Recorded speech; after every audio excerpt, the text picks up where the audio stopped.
And I will record the Zoom sessions and post them within the same week. I'll try to do the next day. I didn't do that last semester thinking that it would make class attendance higher, but I think what it does is just take a tool away from you guys that you can use. So I will record these and then post them. So if later on, a lot of times too, it's hard to follow along. Like if I'm showing you a technical skill, it's hard to do it and watch the Zoom and do everything at once. So recording these, I think, is a useful tool. So you can always go back later and review anything we said, or watch the technical part of it, which I'll usually post as separate tutorials as well. So now I'm going to screen share here.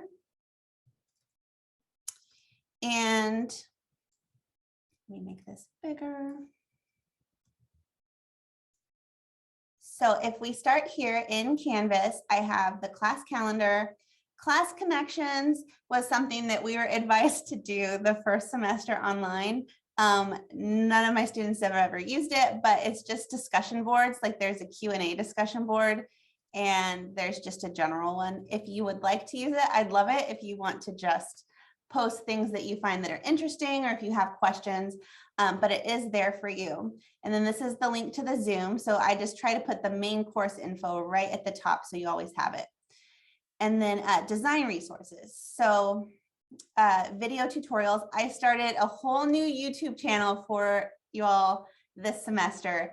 Up until this point, what I have recorded and posted has been out of necessity, not out of like really thoughtful consideration to my production value at all, because we had to get this content up and going. So now that it's, you know, the fourth, so many semesters virtual, I've decided as a designer myself, there's no reason for these to not be very good. So I'm trying to improve them. So I have a YouTube channel. I also get asked a lot about how to do things. So most of my instructional videos are because students like you actually ask me how to do something through a project, and then we'll go through stuff as well during each project you're assigned. Adobe Creative Cloud. If you haven't been able to get that on your computer yet, that is a very important resource for this class. I also found out we have a virtual lab. So if it's $20 a year to get a subscription to Adobe Creative Cloud through the CSUB Hub, but you can also use this software in the virtual lab.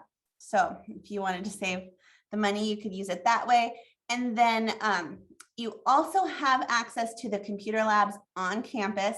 So if you are operating on a system that is a little slower, or you're having trouble running these programs, you can always go to the lab on campus as well.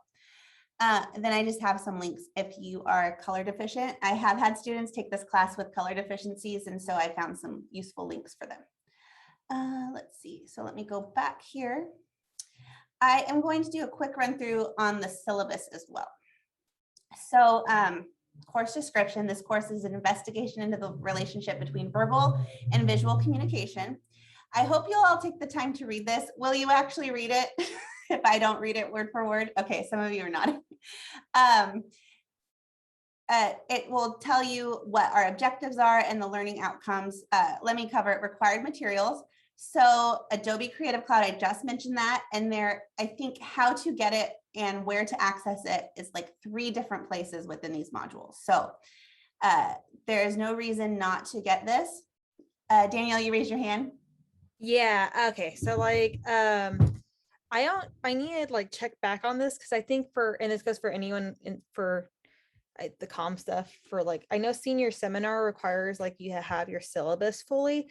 Do you know by any chance if you need like a list of like all the assignments also per the senior seminar, or like just to like, because if I remember right, the syllabus is like a PDF. It's just in the thing, right? I have it as a PDF. If you'd like me to send it to you, I can totally send it as a PDF as well. Okay, yeah, I can just email for that, but I'll figure out, because I don't remember. I think he had trouble with the Zoom, and I don't know if anyone else is taking that and like knows the answer, because I don't remember if we need to have like a list of like all the assignments that we did during that course or have for Just it. So let me I'll know check. if you do. Nobody's ever asked me for one, but we do have the course calendar, which will have each assignment listed. Mhm. And if you need it as a list, I can get that to you. Because I just heard that it's like you need to collect your syllabuses from all the classes that you take. Yeah, I've definitely been asked for the syllabus a lot, and I have it in PDF and I can send that. So, okay. So back to it. Yeah, and just you guys shout out, raise your hand if you want to ask a question. So again, Adobe Creative Cloud. A mouse or a trackpad, or some like to use the like a pen, but you'll most likely need an actual computer. I've had students try to force their way through this course on a tablet, like an iPad, and the apps on those devices just are not the same. You're going to have to get like a laptop or a computer, and then have an actual mouse to use, or a trackpad. I like having like a mouse, just because the movements on a trackpad, it's like this constant click, click, and I just feel like using a mouse feels more intuitive. So if you have a laptop with a trackpad, you might want to get an extra mouse. It might help you. If you're struggling with the coordination part of this, that might be something that can help. And then I want all of you to also have a sketchbook. And I'm going to call it a sketchbook. It can literally be a piece of paper or pieces of paper that you have around, or a notepad, or if again you do have a digital tablet and you like to draw and write in that, that's fine too, but you'll need something to actually write on versus just working on the screen. Okay, so this covers the minimum computer standards. This just comes from CSUB. I'm going to go over grades really quickly. I don't know if you've noticed this, but there are no tests in this class. Everything is based off of a project or an assignment, and then your final, which will be a culmination of all the skills you've learned so far, and then participation, which is pretty much attendance and like critique and participation like that. If you participate and show up to class and turn everything in, there is no way, I've never had a student get below a C who's actually shown up and participated. So if you're nervous about being new to this, just try and it'll be fine. Let's see. Pull up the chat. Okay. And then this will go over what I consider projects, concept development. I think that's really like the bulk of what I want all of you to get better at and understand in this course, is coming up with ideas and thinking about them. So that's why I always have you have a sketchbook. Attendance, participation, again, when it comes to your grade, attendance is pretty much participation. They're one and the same. You just have to show up and be part of the class. Oh, academic integrity, I'll cover that really quickly too. You are allowed to pull things from sources. Like there will be projects where I'll say, just grab a photo off the internet, that's fine. And you can borrow, because you're learning, you can borrow sources and things like that. But if you think you're going to pull something off the internet and turn it in as if it is your work, I will find out and you will fail, because that has happened before. So don't do that. And I will let you know when you're allowed to borrow and source and curate things. And then sometimes I might even ask you just to reference where you pulled that from. So part of design isn't always creating everything yourself. Sometimes design is curating and putting things together. So we'll talk about when we can do that and how to utilize those things in the course. And then skills and growth, I add this to the syllabus just so you know that you do not have to be an amazing designer to pass this course. You just have to, again, show up and learn and try, and we'll all grow together. So that's the syllabus. Then I also have a class calendar here for you. Some things might change up once in a while, but this is basically what we'll be going through week by week. So each week there'll be a main topic, and those topics will build upon each other for a really solid graphic design foundation. And I'll list out the project that we'll be doing and the Zoom, and it's all on here if you want to get an overview of where we're going with this. So I always like to give the students an outline of where we're going throughout the semester. sometime in March. I think I have it on this calendar. Yes, so it's right here, special project with the runner. One of the things we're going to be doing this semester, because again, we thought we would be back face to face, but we're virtual again. And I feel like there's definitely that lack of connection between students and faculty and things like that. So we're going to collaborate with the runner this semester. So I'll start supplementing the information to help you with that around week, where did I just highlight it? Around week 6. I think by that time you'll have enough of a foundation to be able to do this. And I hope you get excited about it. What I have, do any of you, are any of you on the runner as staff or have it as a course? Okay, cool. Do any of you have Jennifer Berger as an instructor for something?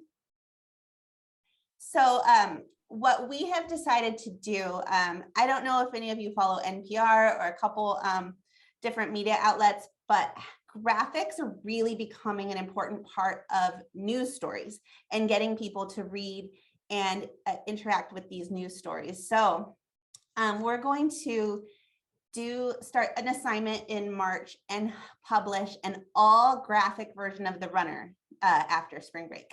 And that will be your art combined with stories from one of her class. And we're going to work together to visually create graphics for those. And it's almost a little bit like comic book illustration. So I always cover illustration as part of this course.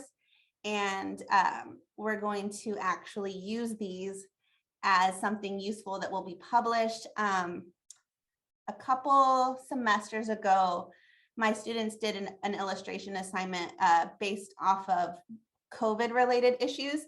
And one of the students did this beautiful illustration. If some of you were at CSUB at the time, you might remember it, of receiving her diploma through a computer screen.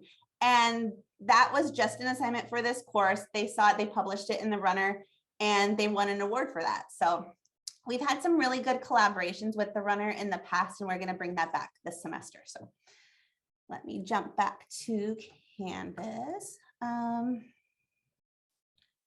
Okay, so course calendar, you can take your time and review all of these things, the syllabus, the course calendar. If you have questions about anything, let me know. If you know there's something coming up on this course calendar where I know we had a volleyball player, so if they're like, you know, if you have a game or you're going to miss class for some reason and it looks like it's really important, you can let me know now. Okay. Oops, I don't want to play that. I did not want to. I posted that specifically in an announcement because I thought I am not going to watch them watch me. I cannot do that. But I did make you an intro video so you can feel like you know me a little better. So let me just go over the weekly module. You will see each week. And I try to put it in student view now because last semester, I don't know how many times I thought something was published and I could see it and then wonder why everybody was so confused. So now when I go over things, I try to make sure I'm in student view so I can catch myself if I forgot to publish something. So each week we'll have something like this where there'll be an overall synopsis. And then this here, new to Adobe Illustrator, start here. This is just a list of some really basic tutorials that you can watch. And then this is the weekly assignment. So if I jump back over to the overview, again, it says to please read the syllabus and take note of the required materials. You can watch my welcome video. And then again, I know I've already said this, but in order to succeed in this course, you have to have Adobe Creative Cloud. You really just need to make sure you have Illustrator, InDesign, and Photoshop. There are so many programs that come in Creative Cloud. If any of you are taking like the video classes or other communication classes, you might already have this on here. But for this class, it's really those main 3 programs that you'll need to download.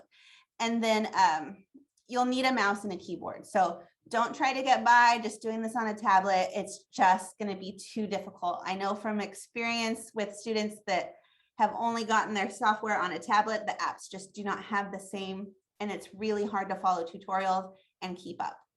But there will be assignments where it's pretty much a designer's choice, and you can work in whatever software and create it however you want. So there will be those occasions where it's the end result that's more important than how you get there. And then there'll be assignments where you're supposed to follow along to do this exact thing because I want you to learn a skill. Again, Adobe Creative Cloud. This is your weekly task list. You're already doing the first one. Congratulations. That's done. And then I have a lecture that I'm going to go over for you.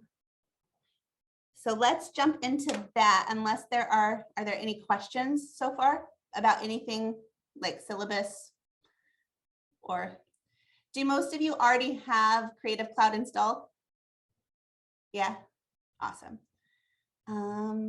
Let me run, I'm gonna do a couple polls before I start the lecture. So first poll, before I start this poll, let's see here, that will be covered. Do you all know what the Mona Lisa looks like? Do you know this woman?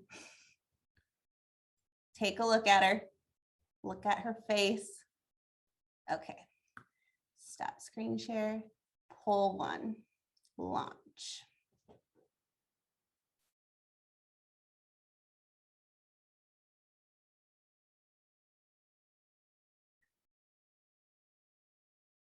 This is fascinating to me every time.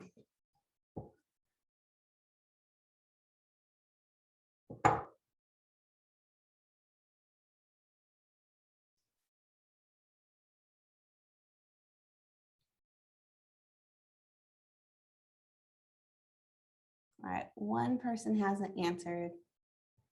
I'm going to go ahead and end the poll.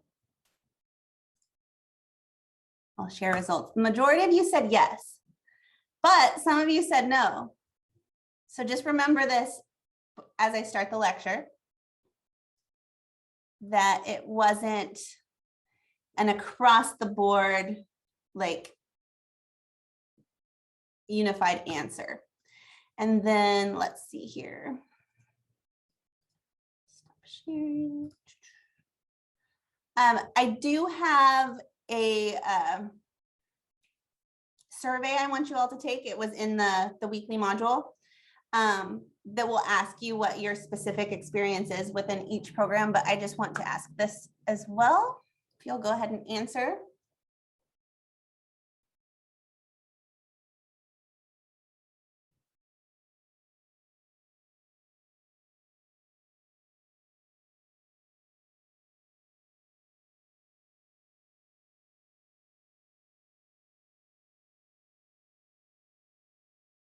Okay. So cool. So most of you have some familiar. It'll be interesting to see. In this lecture, I'm going to tell you what graphic design is. So I just wanted to know if you felt like you knew what it was before. And last one, I promise these all apply to what we're about to talk about.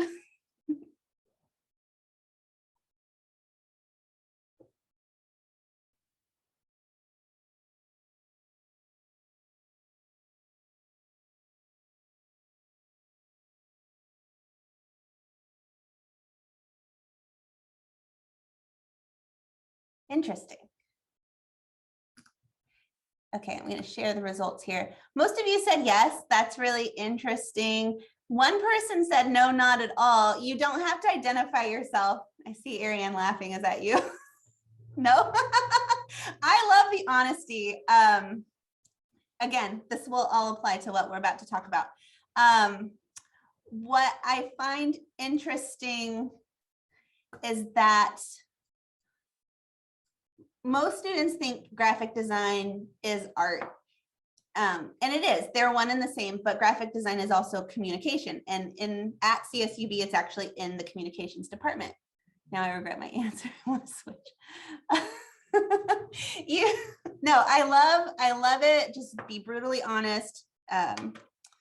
And yeah, we'll see if some of these very creative people are actually as creative as they say they are. So I'm going to go back to screen sharing. so I can do my PowerPoint. And I just want to point out here before I jump off topic. So I want you to complete this survey. And this survey has more questions. So I actually ask like Photoshop skill level, you can give yourself a rating and then give you the option to tell me something.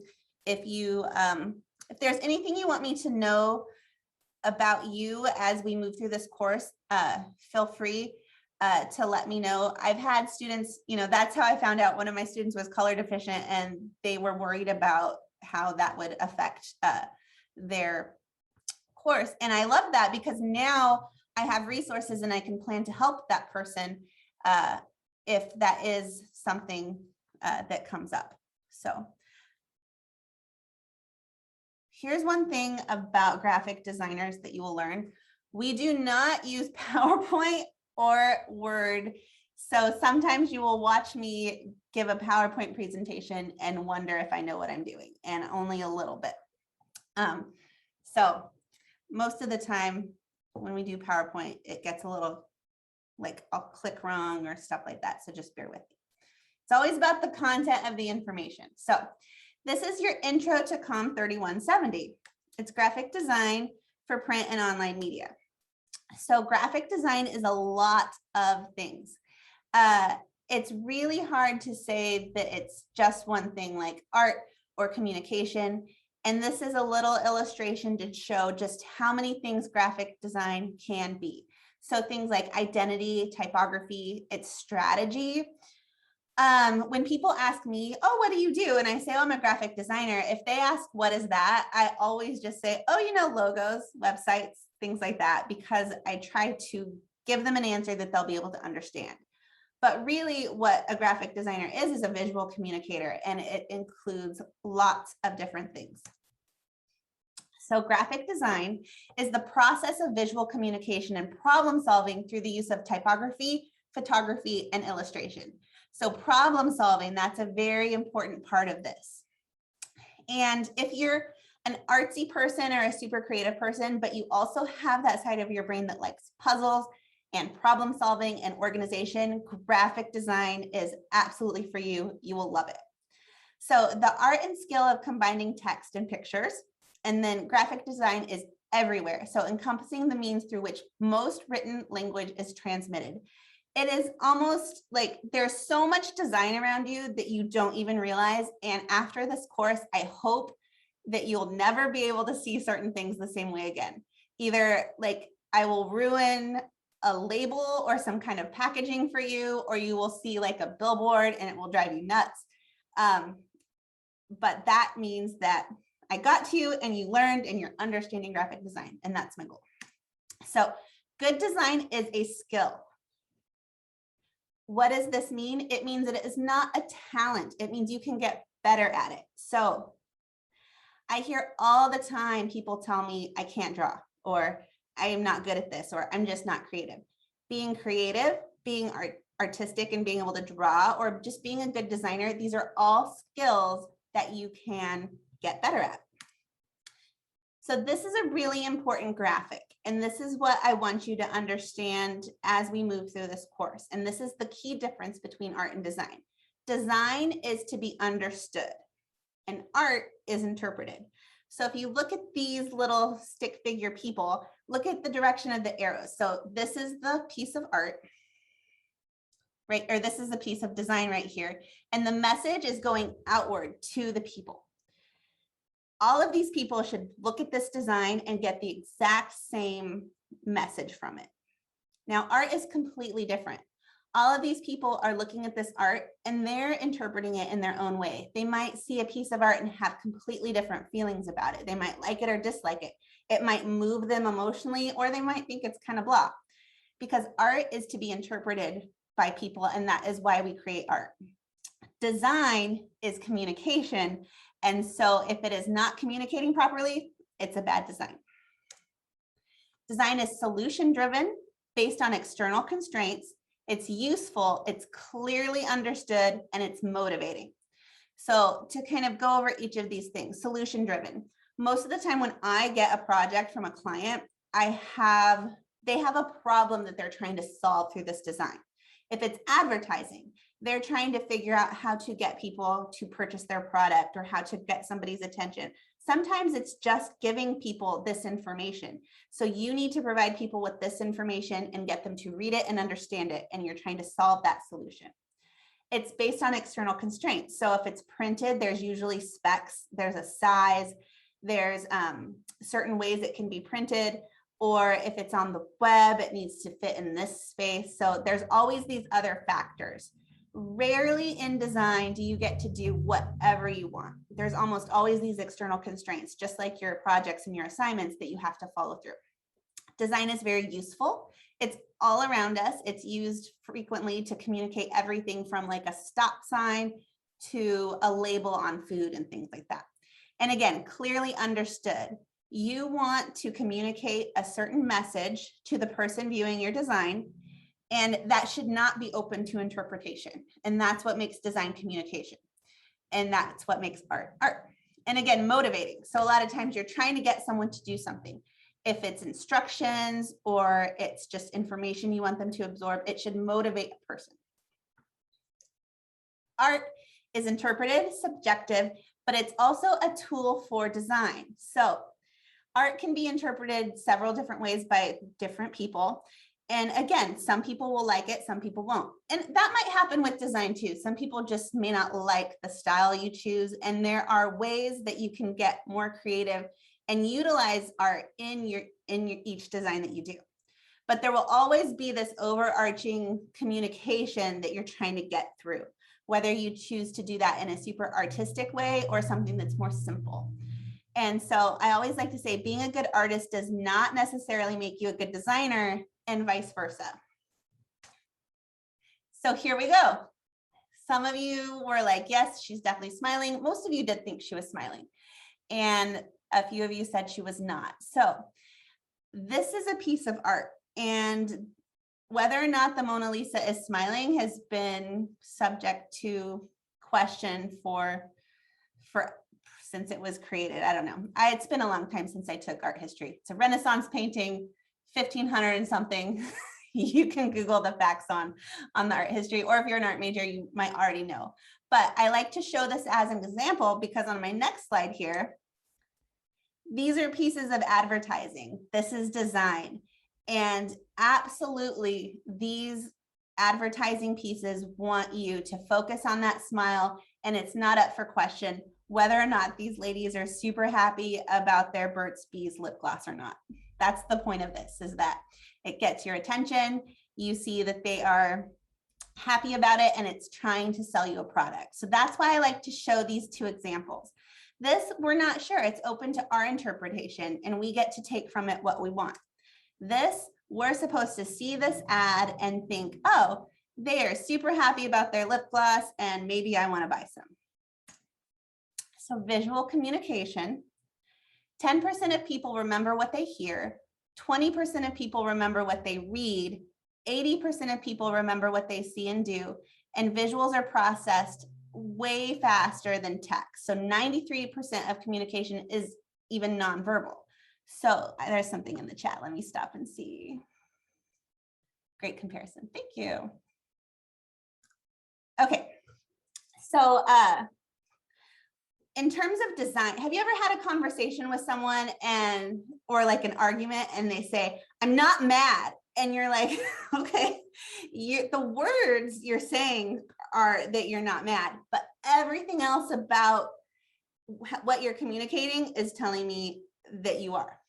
So in design, that example can be like everything else that's on that page other than the words. So the type of font that's chosen, the colors that are chosen, how things are laid out on the page, all of that is communicating something in a nonverbal way in addition to what's actually written on the page.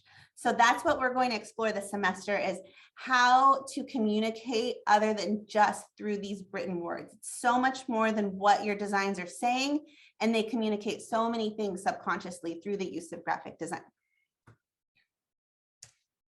So creative visual thinking. You might hear me say this a lot, and this is what I want you all to become this semester, as a creative visual thinker. Whether or not you get great at these programs or not, whether or not you are going to become a graphic designer or not, I hope that you can use these skills and get better at thinking visually and creatively. So what does that actually mean? Visual thinking is about taking advantage, I have a typo in here, sorry, of our innate ability to see both with our eyes and with our mind's eye to discover ideas that are otherwise invisible. Develop those ideas quickly, intuitively, and then share those ideas with other people in a way that they can understand. So I don't know if any of you have ever actually thought about this, but we are taking things that don't exist, whether it's a client coming to you and saying, this is the name of my business and I have these ideas for a logo, or I want to make a poster that talks about this. These are things that do not exist. They only exist in our mind, and we are taking them and we are pulling them out and actually turning them into physical objects. And that, to me, again, this is what I do and I love it, but I think that is so incredible that we as designers can do that. Not a lot of people can actually take something that's just an idea and turn it into real concrete things. And that's what you'll get to do through graphic design and becoming creative visual thinkers. You're not just going to have these ideas, you'll be able to pull them out and do something with them. So the process of visual thinking, and if that creative visual thinking is a completely new phrase to you and you're like, I have no idea what that is, this is where you can start to learn about it. So it does begin by collecting and screening, and you're just looking at things around you. And then this is where, if, like I said, if you like organization and puzzles, you're looking, seeing, imagining, and showing. So just start by absorbing everything and looking, collecting, screening things.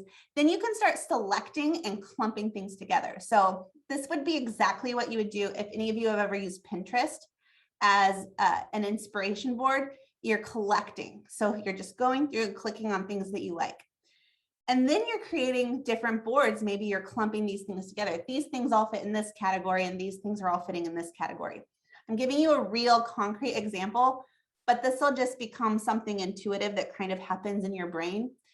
And then you start to see what isn't there. So based on inspiration or absorbing and seeing lots of different things, you'll start to get ideas that maybe aren't even there as examples for you. And then, sorry, I haven't talked this much in a long time because we've been on break. I'm running out of breath. Okay, so then you're showing, and what showing is making it all clear. You're showing other people what isn't there, and you get to pull it out of your brain and make it clear. So what can really, really help with this is sketching for the design process. And this helps you with visual exploration, rapid concept development, becoming a faster designer, focusing on concepts first and execution second, communication with clients, knowing why you're designing, and being able to defend and explain your work. So visual exploration, sketching just helps you get all of those ideas out so you can start exploring what are good ideas and what aren't. And it'll really make you faster at developing concepts and working. A lot of times when students first start working in these programs, they want to jump right into the program without sketching anything out and just start kind of muddling through it. And it's really hard. These programs are a tool. So you have to tell the program what you're doing. It's not going to create something for you. So if you don't know what you're doing in there, it's just going to slow you down. And it's always better to start on paper and sketch it out. And then communication with clients, being able to sketch up. And when I say sketch, I do not mean that you're going to do a full-blown, beautifully drawn rendering of whatever you're talking about. It could be as simple as, oh, okay, so you are thinking about doing a logo and you like when it has a mark and then text underneath, and you show something that's literally like this. But being able to sketch for the design process will just help make that communication faster. Because what if I say, oh, so is this what you're thinking? Oh, no, not at all. I actually want the mark and the type to be side by side horizontal. Just giving every time I'm in a meeting with a client, I'm constantly doodling and sketching as we're making discussions, just so I can keep everything clear. And then knowing why you're designing. I guarantee if you have a critique and you show me a project and I say, why did you do that? And you have an answer for it, then I'll say, okay, cool, that was your choice. But if you don't know why you made that decision, chances are it's probably a bad decision and I'll make you fix it. And it also helps you be able to defend and explain your work. So if I say, oh, why did you do that? And you'll say, well, I have all of these thumbnail sketches and I put them in my sketchbook and that's the one I thought looked best. And I'll be like, okay, so you have a basis for these decisions. You're not just pulling things out of thin air and creating on a whim. You're really focusing on the why and the how behind it. So I want you to find a creative process because that'll make this a lot easier for you. This is pretty much what I do each time I start a project. Research. And research can be really helpful, but be careful how you like to do things. And if you feel like sometimes too much research or seeing something before you get your ideas out will hinder you, it can also be, what's the word I'm looking for? It may not be helpful. You might want to go with getting your ideas out first because then you'll see things and that's all you will think about. Does that make sense?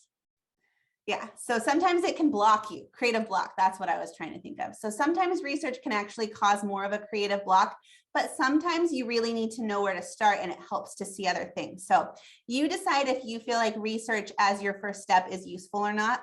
And oops, sorry, see, this is me not being able to use PowerPoint. Okay. Oops.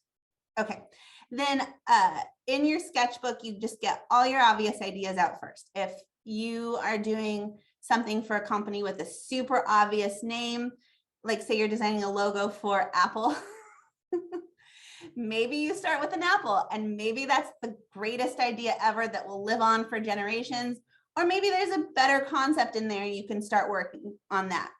Don't worry about being bad at first. You're just getting ideas out. You don't have to worry about things being perfect right away. And draw anything. Sometimes just the process of moving your hand will start a connection between like your brain and kind of get things firing. So if you're stuck and you don't know what to draw or what to sketch, just draw anything. If you're not a visual person that likes to draw and sketch, then use lists and bullet journaling and words. That can also be really useful. So then once you've kind of gone through that, dig deeper for unique ideas, go back and evaluate what you have, and then understand the problem you're solving. Make sure you ask this. This happens to everybody. Sometimes you get so far in a process that you forget what the purpose of this is, and you might get really attached to it, but it's not practical or it's not functional or it's just not working. So make sure you constantly ask yourself, do I understand what this is solving and is this doing that? And then just keep pushing for stronger, more innovative concepts. So once you start here, I hope you can start analyzing the visual communication that you encounter daily. So how do the type and pictures work together? If you see an ad or you're looking at something, how can I represent the same thing in a different way? I hope you'll start seeing pieces of design and be like, I would have probably done this, or I wonder if they could have done this instead. And just ask yourself, what is the message? Is this even a clear message that's being presented here? A lot of times you might find that it's not. There's a lot of bad design out there that's not effective at all. And it's fun when you get to start like seeing that and noticing things like that. How does it make you feel? So does this design make you feel a certain way? Does it evoke an emotion or something like that from you? And then just, do you like it? Why or why not? If you like it, really pick it apart and figure out why, and that'll help you develop your own personal style.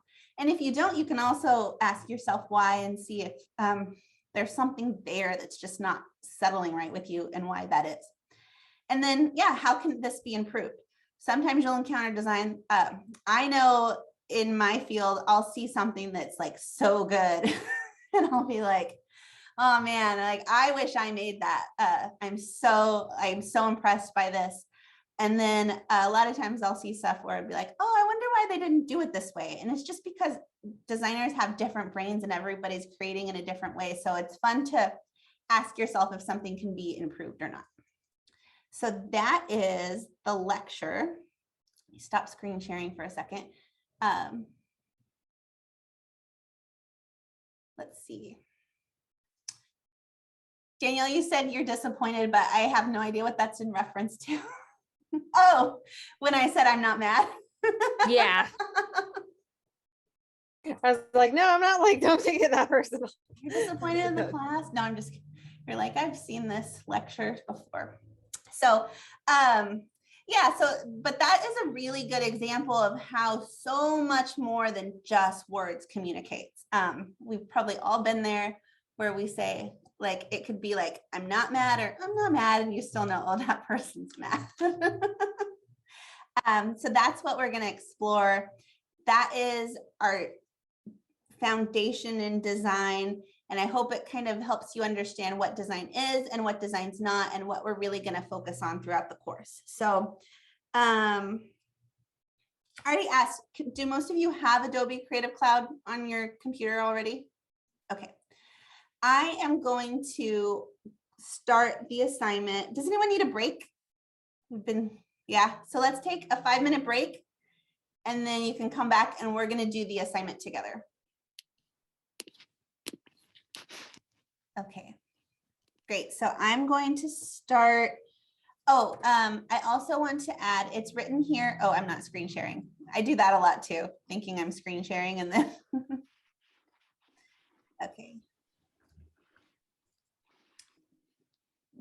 It's written down here at the bottom. Oh, I had to check my email because I forgot to do something today, so I had to leave it unread. That's what I was doing during the break. Okay, so next week, we're going to be focusing on the principles and elements of graphic design. It's a really fun week, and we're going to be making posters. There was a component that I'd always do when we were face-to-face in class, and I think we can still do this virtually. So I just want to let you all know to come to class prepared with some items. So during our class session, you'll need, and again, it's a quick, easy lesson. It's just, we're going to talk about composition, and this will help kind of frame the way you're thinking about composition. So you'll need like a blank piece of paper or just like a blank surface. Then you'll need either paper in a contrasting color, what you're going to do, something that you can like rip up.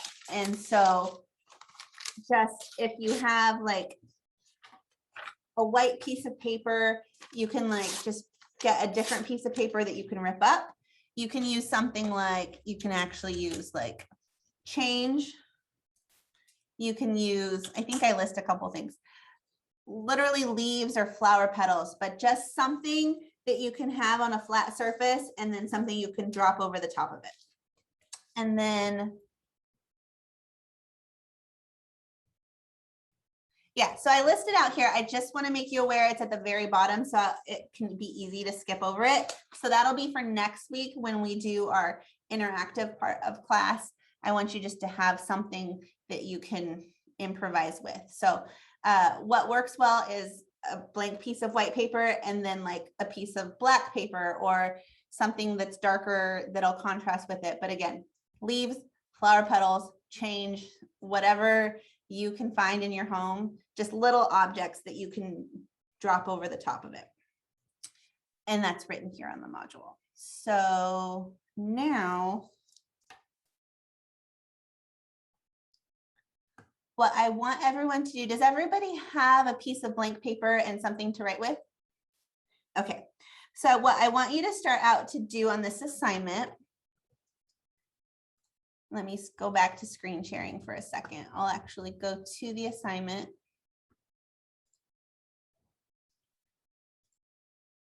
This is our introduction into Adobe Illustrator. And I've done this differently in the past, and some of the feedback I got was that it was too hard.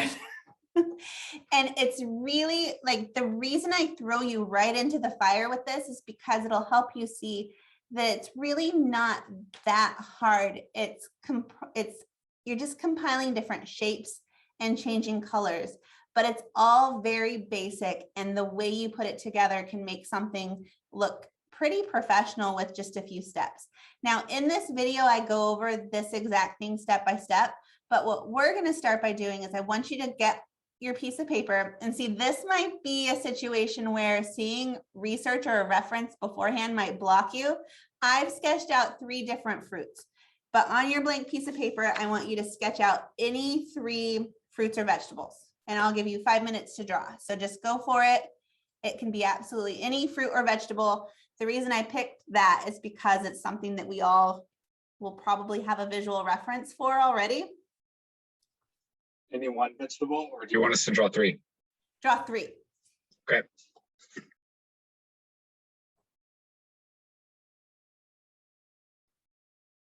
So at 6:45, you can draw for 5 minutes.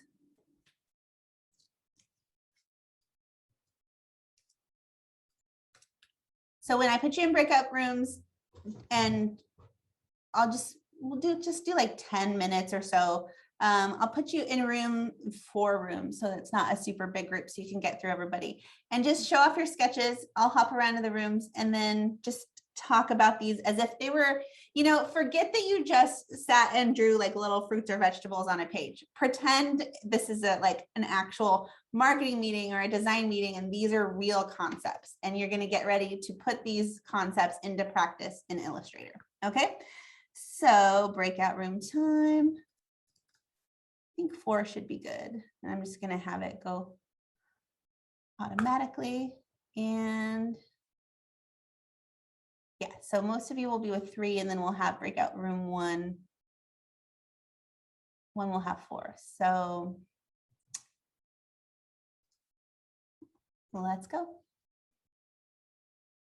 I literally did the same thing, and I also drew a pineapple. So I was trying to be creative. I was like, I'm not gonna draw the 3 that are on screen. So can you see it? I was drawing a mango at first, and then I was like, what does a mango look like? We'll do an apple. So I made an apple instead. I literally did a mango too. And then that keeps thinking it's the background. And then do a strawberry if it'll stop.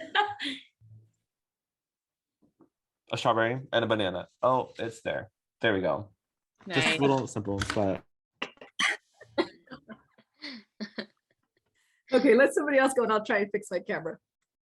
Okay, I was still on my first fruit when she asked if we were almost done. So I was doing a strawberry, and then she's like, "Are you guys almost done?" That's good. That looks She good. started panicking, and okay, that's supposed to be like a slice of lime, but I think it looks more like a banana. And then these are supposed to be grapes. I'm not sure what those look like. That's what I have. Oh, no, cool. The grapes were hard. I was gonna draw grapes, then I started to, and I was like, "Okay, no, that looks dumb. Don't." Yeah, I did grapes too, and mine, yours look better than mine. So here are my grapes. Oh, okay. Yeah, they're very simple. Then I have some cherries right here.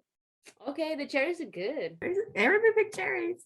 And then I have an avocado. Hey, Good I too. think that it looks- avocado looks good. That looks real good. I tried. That looks good. That looks good. What would you improve on it a little bit, or what would you remove or add? I'd probably just add more detail, and like if I could add color, obviously I can different shades and hues and everything. Yeah. But yeah. That's cool. So I did 2 fruits, and then I did a squash because I thought that a pumpkin was a fruit, but it's not. So that's the strawberry that I got there, and I did my best on the leaves, and mallories are so much better. That was the start of a pumpkin that didn't happen, and then that's the pumpkin. You can actually see the top and the bottom of the pumpkin at the same time. Not many pumpkins you can do that, but this one you can. And then the gossip. super long banana. So yeah, if I could improve or add anything, I would definitely remove all 3 of those pictures and try again. I'd just scrap the whole project. But Good start. Yeah. Cool. have you guys been doing digital media classes or comms classes? Mostly Comm classes. This is my last semester, so I'm kind of just taking fun class. Okay, so like I did an avocado too. I was like, nope, I'm not gonna do that one. Little pumpkin. Everything else, I did like little faces on them. But like I thought, I'm like, oh, the carrot won't work because I was trying to, I was trying to think of a shape for that, but I'm like, that probably won't work really well with the vector stuff. So I'm like, the little lemon guy. I like Oh, like the little sour carrot. face. Welcome back. So did any of you ask each other the questions or did you just laugh at your sketches? yeah. It's okay if that's all you did. I just like y'all being able to connect and see what other people are doing. And then do all of you feel a lot better after seeing what everybody else drew? Yeah. No? Worse? It looked like a kindergarten. Mine did. Not theirs, mine. Well, guess what? If you cannot draw a perfect circle on paper, Illustrator will do that for you in the computer. So I all you said, I'm have to good do, at clip art, PowerPoints, but not drawing.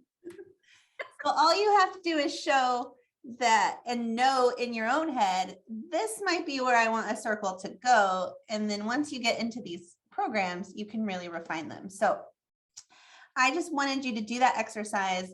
So one, to kind of break down some of the nerves you might have maybe and see where everybody's starting.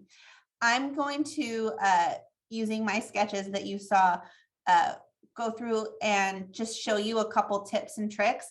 Again, I'll screen share it. You can, if you want to follow along and do the assignment as I'm doing it, it can be, you know, if you have a scanner, you can scan these sketches in. But what I do a lot of the time is just like take a picture and then send your picture to your computer, and then you can put that in. So this is just a reference sketch. So it doesn't have to be like perfectly lit or scanned in perfectly. If you're using a tablet, it's usually there's a feature you can just airport that over to your computer. But if you want to do this and get your picture into Illustrator right now, you can just literally take a picture of it on your phone and send it to your computer. So if you would rather not follow along and just kind of watch what I'm doing, that's perfectly fine too. And again, there will be a video tutorial and I will post this whole class session for you to start and stop and review as needed. So I'm going to screen share. Feel free to, if you have questions, you can just, when I'm screen sharing, it's hard to keep like track of everyone or the chat. So just, you know, turn your mic on and you can just ask me. So again, this will be step-by-step in the video that's on the assignment. But if you are not sure how to pull a picture in, you can go up. Well, first, let me start. If you are new completely and you want to start a new document, go to File, New, when you have Illustrator open. And then make sure you have inches selected. A lot of times on these very first assignments, I have students turn theirs in and I look at that PDF and it is so small, and it's because it was set to either pixels or points or some other form of unit of measurement. And we will get into this in week 3, I believe, but what Illustrator is, it's a vector-based program. So when you draw something in here, it can scale and reduce infinitely. So it's not like Photoshop where if you look at a photo, it's made up of pixels. And if you try to enlarge it, there's not information there. And so it gets pixelated and fuzzy. Illustrator, you can scale something up to as large as you want it. So if you're drawing in the wrong unit of measurement, you may not even notice at first because you'll be zooming in on your computer. But once you export your assignment, then it might look a little funny, and that might be why. So File, New, and you can just do this on 8.5 by 11. I did it 11 by 8.5 horizontally. Really, the size of the document for this assignment doesn't matter, but do something reasonable. Don't make your file too big, and then create that. but I'll go back over here to the one I've already created. And I walk you through in the video how to import that. You can either, if you're on a Mac, you can just open up your Finder and drag it in and drop it, or you can go to File, Place, and then navigate to where it's saved on the computer. And then once it's there, you can move it around with your selection arrow.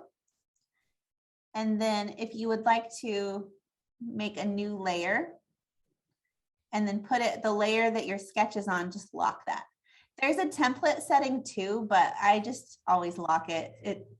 It's just as good, but I don't want it to get in my way. So I lock it so I can't accidentally grab it and move it.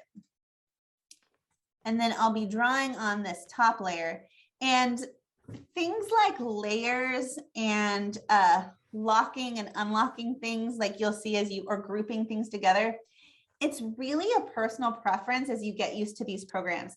I know some designers that like every layer, there's like 100 layers and everything's labeled and that's how they like to design. And then I know other people who, like me, never take the time to name anything. I will just go through and turn things off and on until I find what I want to do. I'm more of like a haphazard.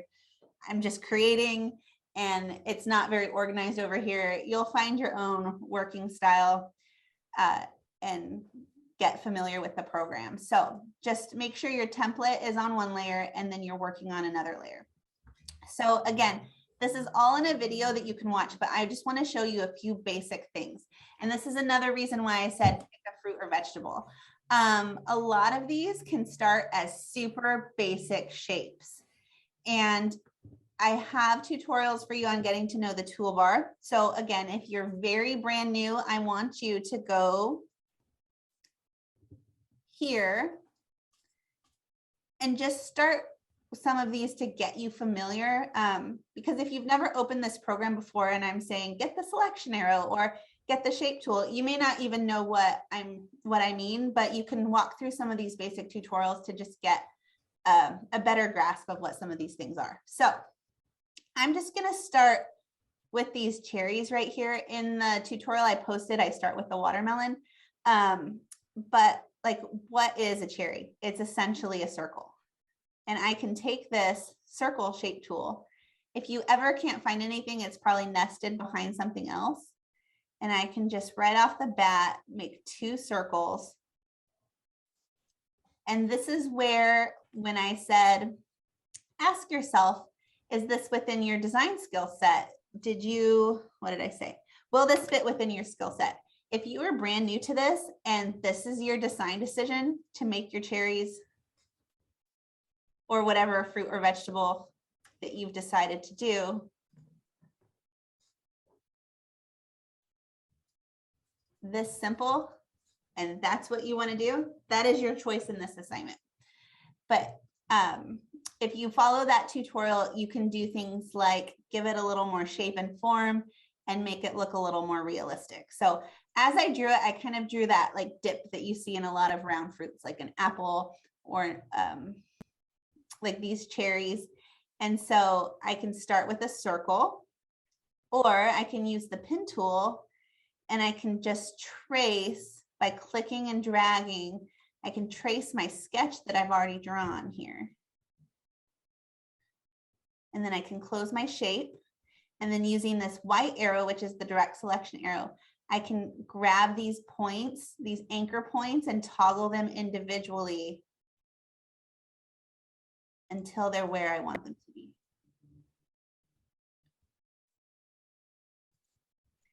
And then you might want to move things forward and backward.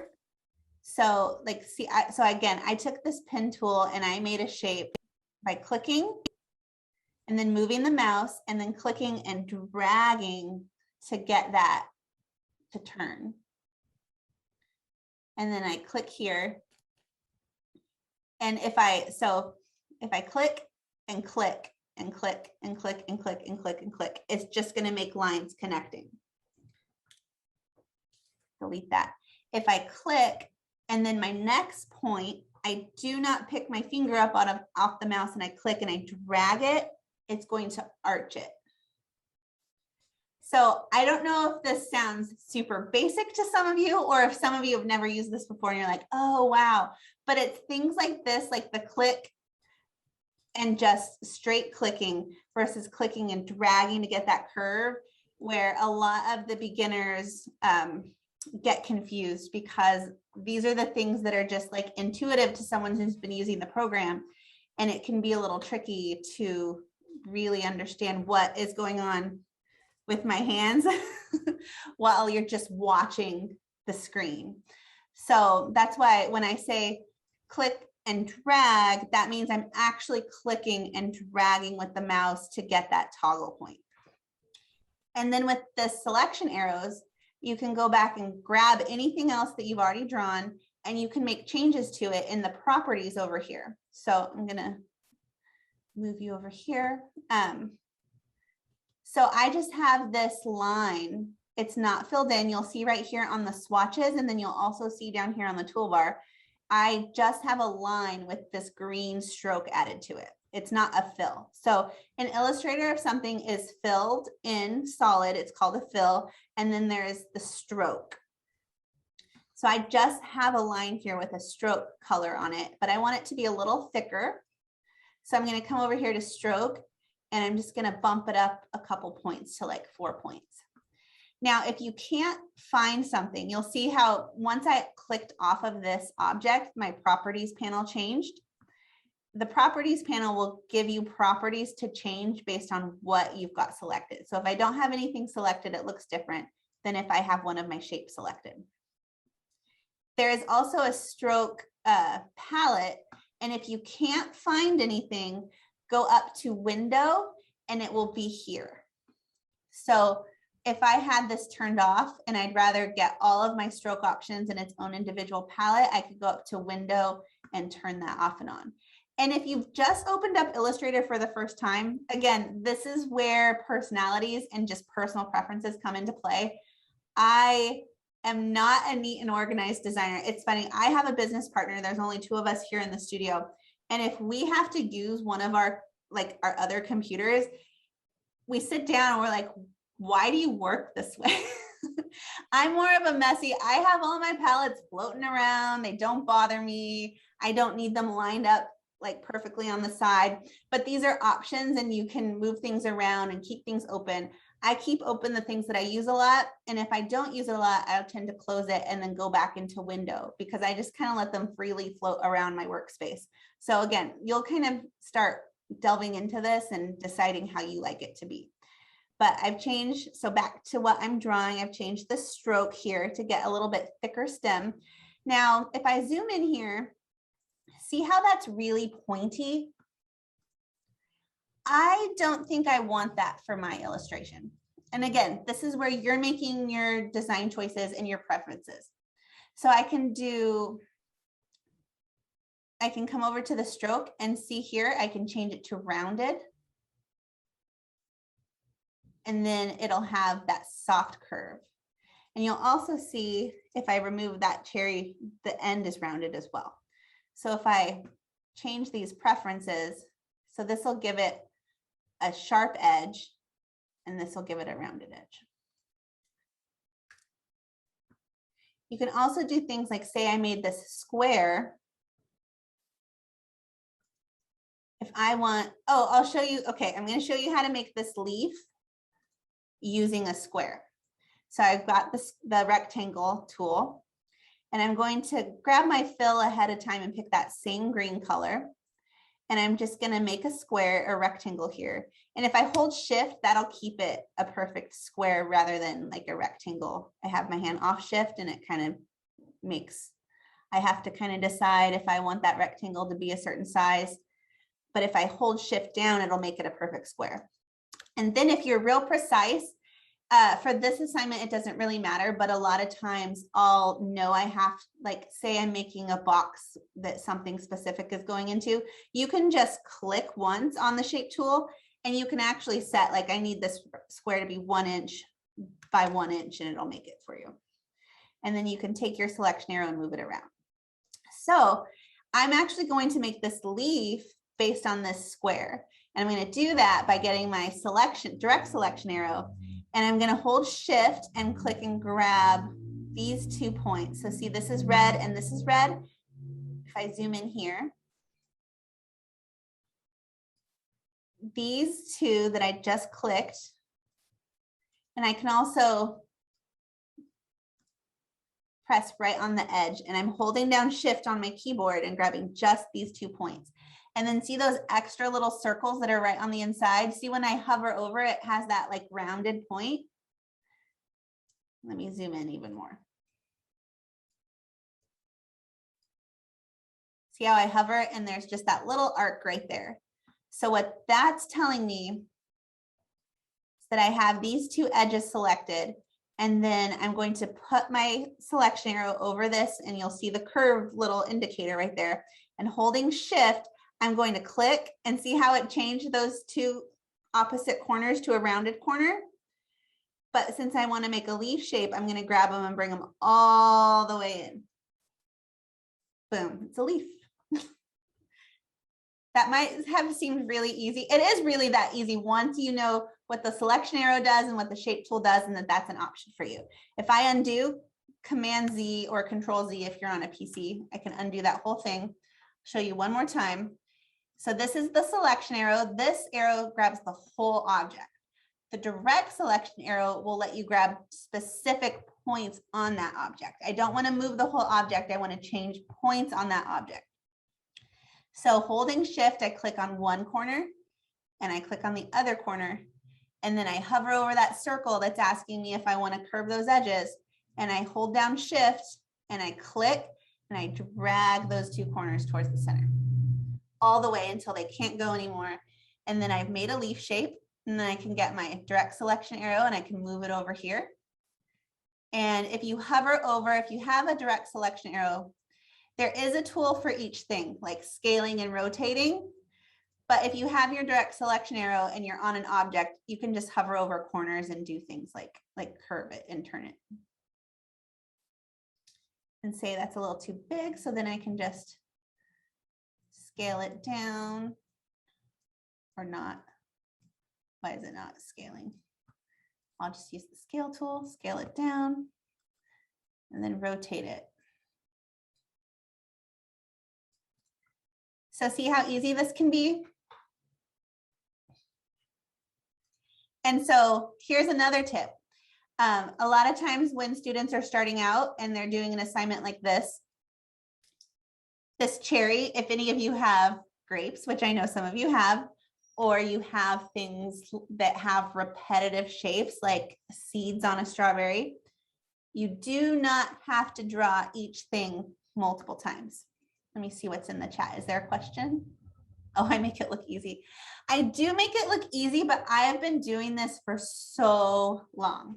So you gotta give yourself a little bit of grace and just understand that you're learning. And again, you do not have to actually draw what you sketched today, but if you want to, like, full on, go for it. If you would like to work within your skill set and maybe reduce it to something that can be done in like 2 or 3 shapes, feel free. So what I was going to say is this cherry here, obviously in nature, each cherry would be a little bit different. But for my illustration, this is the style I'm choosing to design in. I'm just going to bring this cherry over to this side and I'm going to turn it a little bit and then have 2.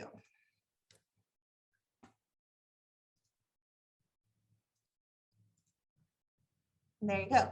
See, now this actually would bother me. See how it's kind of like flat on this one edge? I would want to pull this anchor point out and kind of round that off a little bit. That would just be my personal preference. And again, if your style preference was to make it really stylized and just have 2 circles, that could be your style choice. And then when you follow that tutorial, I'll walk you through doing some gradients and things like that as well. You might even want to do exactly what I did just to get a feel for it and then work on your own illustration. So I want you to draw 3 of these. Let me do something trying to think of what I saw some of you do. I saw quite a few pumpkins actually, which I thought was funny. That seems so random to me. And then a pineapple. Trying to remember some of the ones that I saw, but I want you to remember that these are, you're building this based off of simple shapes.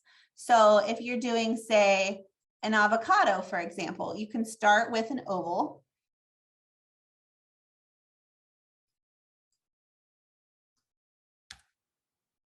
And you can, I'm going to do some key commands here. You can copy and paste in front. So that's Command C or Control C or Command F. So there's actually, if I change the color of this,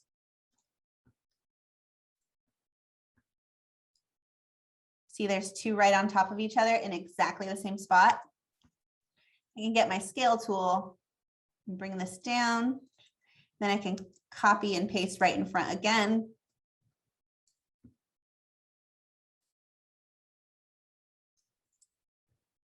And there you go. So you can really simplify this.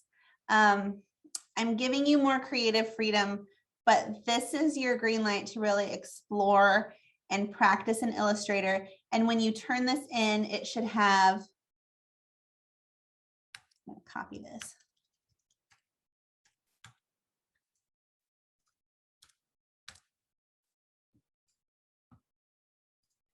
You should have a page just like this, 8.5 by 11 page, and there should be 3 things on it.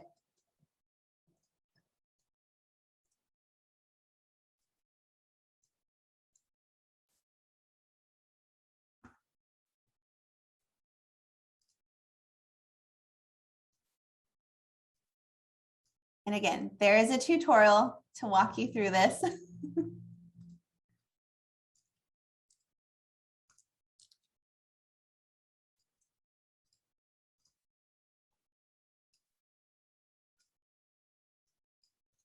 So you should be turning in something. They can float on this page however they want, but you'll be turning in a page with 3 distinct illustrations of 3 different fruits and or vegetables. If you chose something that's more organic or like maybe not as like a banana would be a good example. You can always think like, okay, what shape can I start with to make this easier, and then adjust the anchor points, kind of like I did in that first example of the cherry. Or you can use this pen tool and you can go in and actually trace what, I have something going on here.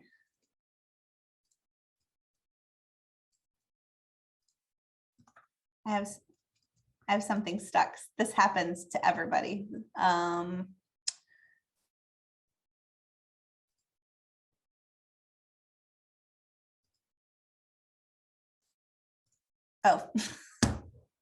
okay, that was a really stupid error, but while I'm talking, I wasn't paying attention. I just didn't have my layer turned on and I couldn't figure out why I couldn't draw on it, because this layer is locked. These things will happen to you and you will say, I can't figure this out. I'm so stuck. And then I'll be like, okay, share your screen with me. And it might be as simple as something like that. I always tell students to, like, if you're stuck, you can Google anything and there will be a tutorial for it. But sometimes you're so new, you may not even know what to ask. So start with, okay, I'm in this program, I'm in Illustrator. And then think about what you're trying to do, like what tool are you using? And usually you could Google those 2 things and find an answer. And if you're still really stuck, you can ask me and I can probably tell you what to do. But you can always, you can always use this pen tool, going back to the point that I was trying to make. If you can't really figure out a good basic shape to start with by using one of these shape tools, you can always just start drawing it. And that's why your sketch is so useful. It's giving you structure and it's giving you a starting point. And you can use this pen tool and click and just follow your own line. So when you're new at this, a lot of times beginners have a tendency to want to do really tiny, like spaces between these and you get something that looks really choppy. Now say you've got something like, trying to think like broccoli or like something that's like supposed to look like this, you can do it like that on purpose. But if you have big curving shapes like this apple that I have here, just think in terms of like main points and click and drag and pull that around. The better you get at the pen tool, the easier using Illustrator will be for you. So really you could do this. It's kind of a fun challenge too, like how few of points can you make this shape? And just click and then see when you're closing your shape, it'll have that little circle that says it's closing it. And you can always go back and get your direct selection arrow and you can move these points individually till you like the way it looks. And then every once in a while, make sure you turn off that template and see like, it doesn't look so bad here, but when I turn that off, I'm like, oh, that's really kind of wonky. I don't know if I like it like that. And I could make the same shape technically by putting 3 circles together. And then also pulling those points. You can, again, I want you to do these tutorials. There is, see the shape builder tool. The shape builder tool, anything that's selected, you just run through it. It combines things for you. That kind of looks like Mickey Mouse or a frog or something. But you have the Pathfinder and the shape builder, and I go over all of those in the tutorial. But that's what you will be doing this week. Oh, and I will go over this really quick too. I can't quite remember if I cover this or if it's a separate video. When you're ready to save your work and turn it in, go up to File, Save As, and while you're working on it, make sure that you keep it in Adobe Illustrator. That'll just be easier. But when you turn it in, I want you to select PDF. And then upload a PDF for me. And don't forget to turn off your, I will know if I see it there, I'll be like, oh, they forgot to turn off their template layer. But when you're ready to turn it in too, you could delete it all together.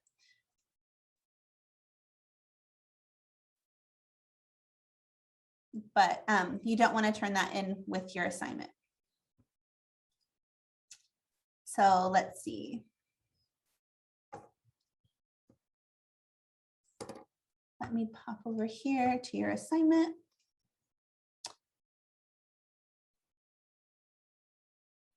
So in this, oh, go ahead. I'm sorry, in the assignment, are we doing the vegetables that we made or are we just doing the template? Would anyone like to redo mine as you watch the video to help you practice? I will upload my sketch for you if you want to. But for the assignment, to turn it in, you have to then take your own and do them. And again, work within your skill set. Start analyzing what these are made out of. Let me show you one more thing really quick. I saw. So, like if you're making a strawberry,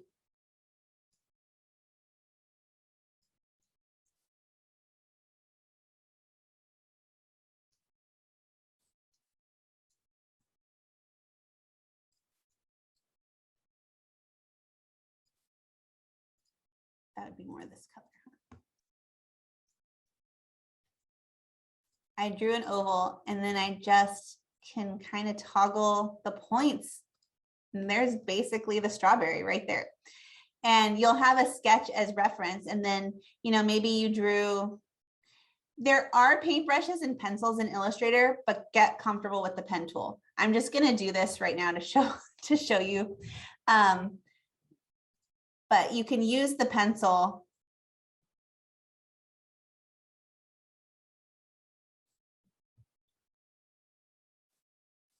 So look, there's my strawberry. Sometimes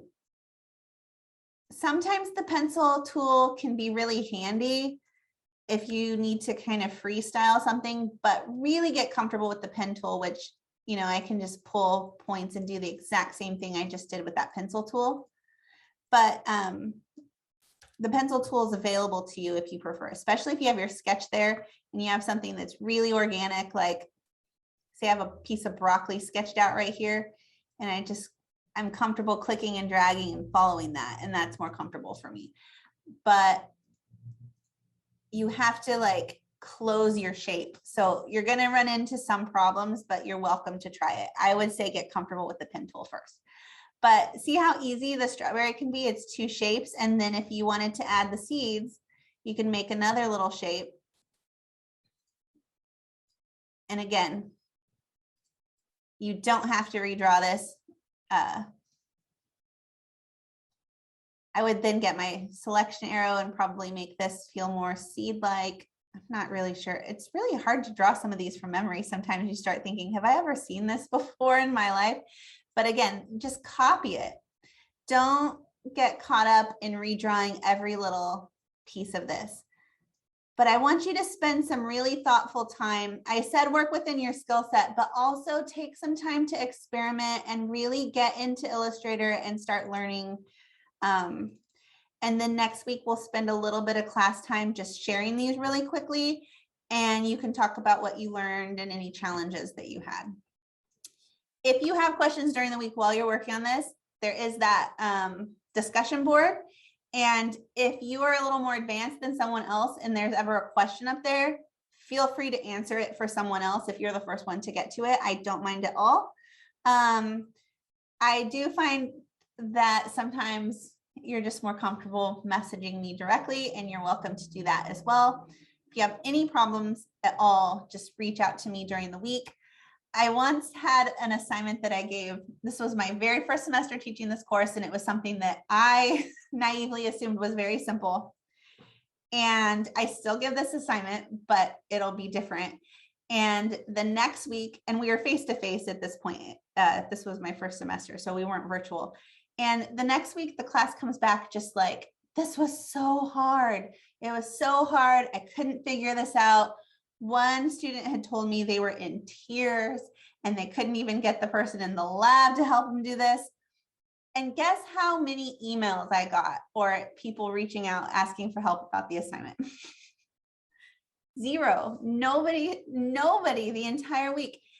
These students sat there, in their words, suffering through this assignment, not knowing what to do. And the entire time I had no idea. So it's okay if things are hard. If something is ever like, you should never be in tears over something in this class. If you feel like something is that hard, just stop and message me, and we can either Zoom one-on-one, or if there's not time to connect throughout the week, I will probably just tell you, just wait. We'll go over it in class and then you can turn it in late. I don't think I've actually said this yet. You will have deadlines for these assignments. If at any point, I like to run this class just how it is in a working design studio. If you get a grade back for any assignment, or you know you didn't really do it very well, or you learned something new in the class session, you can redo any assignment at any point throughout the semester, and I will give you a better grade. And the reason I like to do that is because that's not how the industry works. I never send a client. I mean, maybe this has happened like once, but I never send a client a design and they say, didn't like it, bye. Like, that just isn't how the industry works. Most of the time it's, oh, can you do this? Or can you make this adjustment? And you get feedback that you can build upon to improve it or hit what they were visualizing. And there's a little bit of back and forth. So you are also welcome to that back and forth and the ability to redo anything that you want to do. So these deadlines are so that we can do critiques and we can share our work. So you have to do things in order to be able to present them and talk about them the next class session. So if it was really hard or you just didn't get it done the way you like, you still have to show it, but you can always take time later and redo it. And you will get, I'll go over the grading rubric, and you'll get points for, this is technically an assignment, so that's just out of 10, and it's pretty much like you do it or not. But when we get a project, there will be all these different variables that will factor into your grade, and you can get like 5 points on just following these instructions. So one of the things that's in the instructions is the deadline. So you will lose points on project specifications if you turn things in late, but you can always redo them for a better grade. Does that make sense? I think I explained that in a super backward way, but yeah, so this is the class. I hope there are no regrets and you're excited. But that's it for the week. So just make sure you get that software downloaded, start watching those videos if you're brand new and working on the project, and reach out to me if you need any help throughout the week. And that's it. You can go. Unless you have questions, you can hang back. Thank you, Professor. Thank You're you. welcome. Thank you. Thank you, Professor. See you next week. Bye. Bye.